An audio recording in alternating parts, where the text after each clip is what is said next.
ጤና ይስጥልኝ ተመልካቾቻችን፣ የዕለቱን ዋና ዜና በምልክት ቋንቋ ይዤ ቀርብ ያለው አብራችሁን ቆዩ።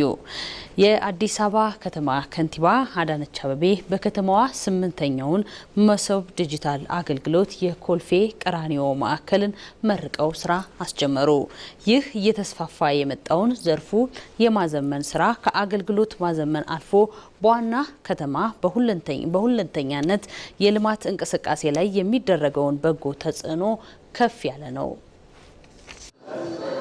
ፊቷን ወደ ዲጂታል ስርዓት ካዞረችና አገልግሎቶቿን ማዘመን ከጀመረች ወዲህ በየቢሮ የሚታዩ ሰልፎች፣ የተደራረቡ ፋይሎችና ዛሬ አይሆንም ነገኑ የሚሉ አድካሚ ምላሾች ታሪክ እየሆኑ ነው። የዚህ ሁሉ ትልቅ ለውጥ ማዕከል የሆነው በመዲናዋ አዲስ አበባ በኮልፌ ቀራኒዮ 8ኛው ማዕከል ላይ የደረሰው የዲጂታል መሶብ የአንድ ማዕከል አገልግሎት ነው።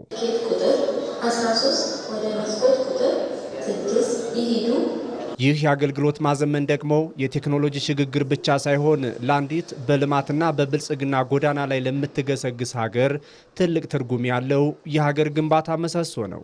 የጎንዮሽ የሚያባክኑ በርካታ አጀንዳዎች ናቸው ኢትዮጵያን ወደ ኋላ ትላንትሜ የጎተቷት። ከእንግዲህ ወዲያ እንደማይቀጥሉ ምልክቶችን አይተናል፣ ተስፋዎችን ሰንቀናል፣ እምነቶችን አሳድረናል። ይህንን ይዘን ገና ሀገራችን በብዙ እንደምትገነባ በብዙ ደግሞ የጀመረችው የብልጽግና ጉዞ ወደ ስኬት እንደሚሄድ ማሳመን የሚችል ተጨባጭ ፍሬዎችን ይዘናል ማለት ነው። ይህንን ከሁሉ በላይ የተናገረውና ያረጋገጠው ህዝባችን ነው። ዛሬ የኮልፌ ማዕከል ዲጂታል የመሶብ ዲጂታል አንድ ማዕከልን ስንመርቅ ይህንኑ ቃላችንን የምናረጋግጥበት ተግባራችንን የምናስቀጥልበት ነው። የአዲስ አበባ አገልግሎትን የማዘመን ረፍት አልባ ጉዞ በ8ኛው ዲጂታል ማዕከል አይቆምም። ይህ አዲስ መሶብ የአንድ ማዕከል ዲጂታል አገልግሎት ስኬት ወደ ሌሎች የከተማዋ ክፍሎችን በመስፋፋት መላው አዲስ አበባ በቴክኖሎጂ የተሳሰረችና የበለጸገች ለማድረግ ትልቅ አቅም እየሆነ ነው። ከምርጫው በፊት ለህዝባችን በዚህ ዓመት ከምንጨርሳቸው ፕሮጀክቶች ውስጥ አንዱ የመሶብ ዲጂታል አንድ ማዕከል አገልግሎትን በሁሉም ክፍለ ከተማ ማዳረስ ነው ብለናል። ይሄው በምርጫ ማግስት አንደኛውን ጨርሰን የኮልፌ ማዕከልን ዛሬ በዚህ ደረጃ ማብቃት ችለናል። 3 ማዕከላት ናቸው የሚቀሩን። 3ቱ ማዕከላት በፍጥነት በተከታታይ ሳምንት የበጀት ዓመት ሳያልቅ ህዝባችን ጋር እናደርሳለን። የምንሰራው ለአንዱ ወቅት ተመልሶ ለመመረጥ ወይም ደግሞ ያንን ግብ ማዕከል አድርገን አይደለም፣ ሀገር ለመገንባት ነው የምንሰራው።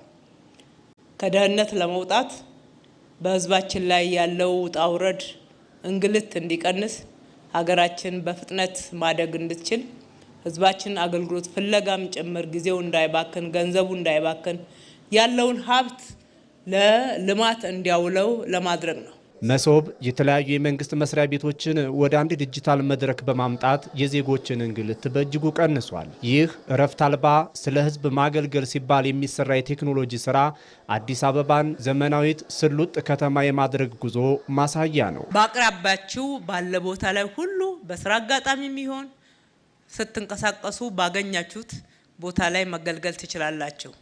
ሁለተኛው ተንቀሳቃሽ የዲጂታል መሶብ አንድ ማዕከል ነው። ሌሎችን አገልግሎቶች ለማግኘት መሰረታዊ የሆኑ የአገልግሎቶችና መስፈርቶችን ለማሟላት የሚያስችሉ አገልግሎቶች በተንቀሳቃሽ መሶብ ጀምረናል። ከዚህም አልፎ አሁን ደግሞ ቤት ለቤት ለአካል ጉዳተኞች በተለይ በህመም በተለያዩ ምክንያቶች ከቤታቸው መንቀሳቀስ ወደ መሶብ አንድ ዲጂታል ማዕከል መምጣት ለማይችሉትም ወደ ተንቀሳቃሿ መሶብም መሄድ ለማይችሉትም ጭምር በቤት ጭምር ማገልገል የምንችልበትን ስርዓት እየዘረጋን ነው።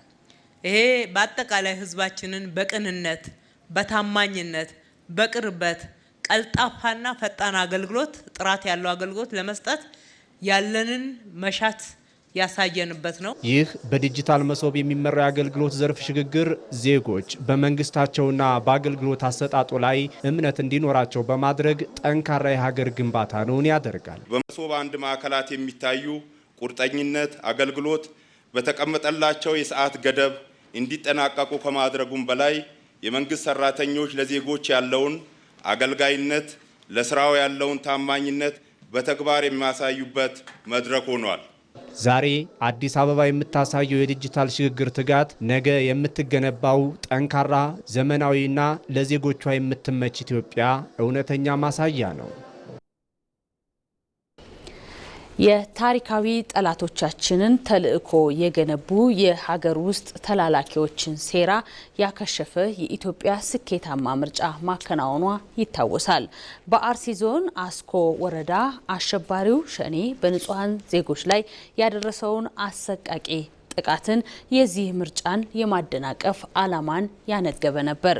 ኢትዮጵያን በጽናት ቆመው የሄዱበትን ምርጫ ሀገርን ወደ ረብሻና ትርምስ ለመውሰድ የታቀደውን ሴራ አጀንዳ ሙሉ በሙሉ ያመከነ ነው።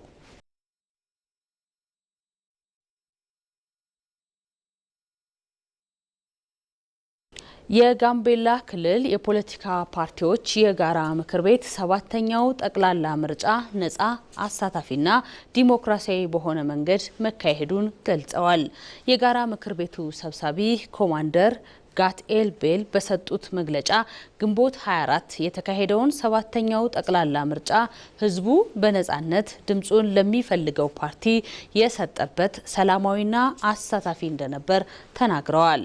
በክልሉ የምርጫ ህጉን የሚጥስ ምንም የአሰራር ክፍተት እንዳልተከናወነ የጋራ ምክር ቤቱ ሰብሳቢ ገልጸዋል። በቅድመ ምርጫ ጀምሮ እስከ ድህረ ምርጫ የነበሩትን ሂደቶች ግልጽና ዲሞክራሲያዊ ስርዓት ግንባታ በቁርጠኝነት የታየበት ነው ሲሉ ተናግረዋል።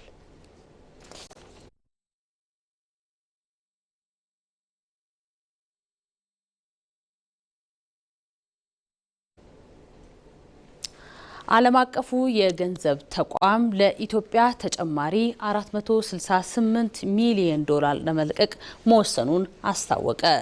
የድርጅቱ ልዑካን ቡድን ከኢትዮጵያ መንግስት በከፍተኛ የስራ ኃላፊዎች ጋር የደረሱትን ይህንን ስምምነት በተቋሙ የጋራ ስራ አስፈጻሚ ቦርድ ሲጸድቅ ሙሉ በሙሉ ተግባራዊ ይሆናል።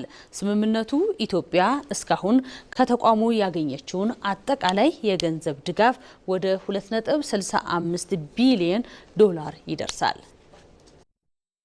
በኢትዮጵያ ሀገራዊ ለውጡን ተከትሎ የውድቀት አደጋ ተደቅኖበት የነበረውን ኢኮኖሚ ለመታደግ የሚያስችል ማሻሻያ ወደ ስራ ገብቷል። ማሻሻያውም ፍሬ አፍርቶ ኢኮኖሚውን ከውድቀት ከማትረፍ ባለፈ ተከታታይ እድገት እንዲመዘገብም አስችሏል። ይህ በሁለት ምዕራፍ ተግባራዊ እየተደረገ የሚገኘው የማሻሻያ እርምጃ ከሐምሌ ወር 2016 ዓ.ም ጀምሮ ወደ ተሟላ ማክሮ ኢኮኖሚ ማሻሻያ የተሸጋገረም ነው። ለረጅም ጊዜ በምጣኔ ሀብቱ ላይ መዋቅራዊ ችግር የፈጠሩ ማነቆዎችን ስር ነቀል በሆነ መንገድ ለመፍታት ታስቦ የተዘረጋው የተሟላ ማክሮ ኢኮኖሚ ማሻሻያ ፖሊሲ በተጨባጭ ውጤቶች የታገዘ ጉዞውን ቀጥሏል። መንግስት የውጭ ምንዛሪ ተመንን በገበያ እንዲወሰን ከማድረግ ጀምሮ የፊስካልና የገንዘብ ፖሊሲዎችን እስከ ማስተካከል የወሰዳቸው እርምጃዎች ከዓለም አቀፍ የገንዘብ ተቋማት ታሪካዊ የተባለለትን የቢሊዮን ዶላሮች የፋይናንስ ድጋፍና እውቅና ለማግኘት አስችለዋል። የማሻሻያ ፖሊሲው የዛሬ 2 ዓመት በይፋ መተግበር መጀመሩን ተከትሎ የዓለም አቀፍ የገንዘብ ተቋማት ለኢትዮጵያ ያሳዩት አመኔታና የሰጡት ድጋፍ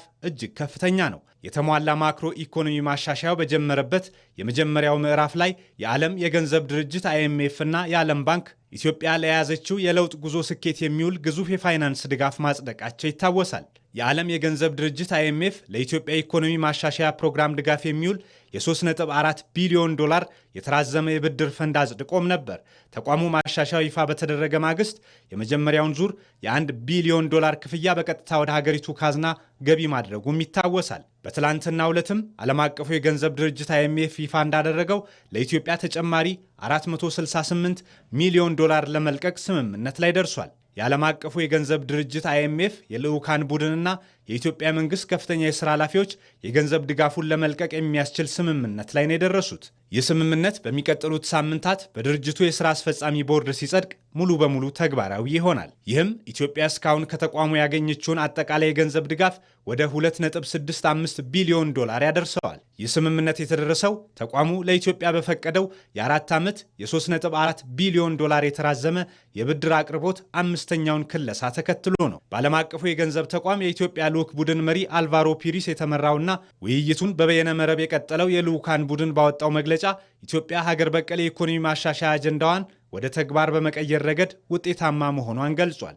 ማሻሻያው የውጭ ንግድን በማሳደግ የውጭ ምንዛሪ ክምችትን ከፍ በማድረግና የመንግስት ገቢን በከፍተኛ መጠን በማሻሻል እገዛ ማድረጉን እንዲሁም የዋጋ ግሽበትም እንዲቀንስ ማስቻሉን ተቋሙ ባወጣው መግለጫ አብራርቷል። የመካከለኛው ምስራቅ ጦርነት በዓለም አቀፍ ንግድ ላይ እክል መፍጠሩና የነዳጅና ማዳበሪያ ዋጋ እንዲንር ማድረጉ ጫና ቢፈጥርም የኢትዮጵያ ኢኮኖሚ አሁንም ጠንካራ እንቅስቃሴ እያሳየ እንደሚገኝና ያደረሰው ተጽዕኖ መጠነኛ መሆኑን የልዑካን ቡድኑ አረጋግጧል። በቅርቡ ወደ አዲስ አበባ የመጡት የዓለም አቀፉ የገንዘብ ተቋም IMF ማኔጂንግ ዳይሬክተር ክሪስታሊና ጆርጂየቫም የኢትዮጵያ ፕሬስ ድርጅት ከሚያሳትመው ኢትዮጵያን ሄራልድ ጋር በነበራቸው ቆይታ የኢትዮጵያ ኢኮኖሚ ማሻሻያ የተመራበትን መንገድና ውጤቱን አድንቀዋል። IMF ለኢትዮጵያ የሪፎርም ጉዞ የሚያደርገው ድጋፍ ቀጣይነት እንዳለውም በድጋሚ አረጋግጠዋል። የዓለም አቀፉ የገንዘብ ተቋም በቅርቡ ባወጣው ትንበያ ኢትዮጵያ በተያያዘው የፈረንጆቹ ዓመት ከሰሃራ በታች ከፍተኛ የሆነውን የ9.2 በመቶ እድገት እንደምታስመዘግብም ይፋ ማድረጉ ይታወሳል። ኢትዮጵያ የኢኮኖሚ ማሻሻያውን በተገበረች ማግስት ኢኮኖሚውን ለግሉ ዘርፍ ክፍት በማድረግ ከግብርናው ነጠላ ዘርፍ ኢኮኖሚ፣ ኢንዱስትሪ፣ ቱሪዝም፣ ማዕድንና ዲጂታል ቴክኖሎጂ ድርሻቸውን ከፍ ወዳደረጉበት ብዝሃ ዘርፍ ተሸጋግሯል። ከመነሻው አንስቶ በጠንካራ ቁርጠኝነት እየተተገበረ የሚገኘው የተሟላ ማክሮ ኢኮኖሚ ማሻሻያ ከዓለም አቀፍ የገንዘብ ተቋም የተገኘውን ታሪካዊ ድጋፍ ተደራሽ በማድረግ የኢትዮጵያን ምጣኔ ሀብት ይበልጥ ጤናማ፣ አስተማማኝና በገበያ መርህ የሚመራ ለማድረግ በሂደት ላይ ይገኛል። በመጨረሻም የስፖርት ዜና። ዓለም አቀፍ የእግር ኳስ ማህበር ፊፋ 2026ቱ የዓለም ተመልካቾችን በድጋሚ ጥቅም ላይ እንዳይውሉ የፕላስቲክ ቁሳቁሶችን በስቴዲየሙ ዙሪያ እንዳይገቡ የሚከለክል አዲስ መመሪያ ማውጣቱን አሳውቋል። ይህ በመጨረሻ ሰዓት በስቴዲየሙ የተግበራ ምደባ ላይ የተደረገውና ከባለፈው ማክሰኞ ጀምሮ ተፈጻሚ መሆን የጀመረው ማሻሻያው ከዚህ ቀደም ባዶና ግልጽ የሆኑ የፕላስቲክ ጠርሙሶችን ይዞ ለመግባት የማይፈቀድ የነበረ መሆኑን አስታውቋል። አዲሱ እገዳ የፕላስቲክ ጠርሙሶችን ብቻ ሳይሆን ኩባያዎችንና ጠርሙሶችን ይህንን የሸክላ አያያዝ ስራዎች ላይ ያተኮሩትን የታሸጉ የመጠጥ እቃዎችን ጨምሮ እንዳይገቡ ከልክለዋል። እነዚህ ቁሳቁሶች በጨዋታ መሀል ስሜታዊ በሆኑ ደጋፊዎች ወደ ሜዳ ወይም ደግሞ ወደ ተመልካች ሊወረወሩና ጉዳት ሊያደርሱ እንደሚችሉ አስታውቋል።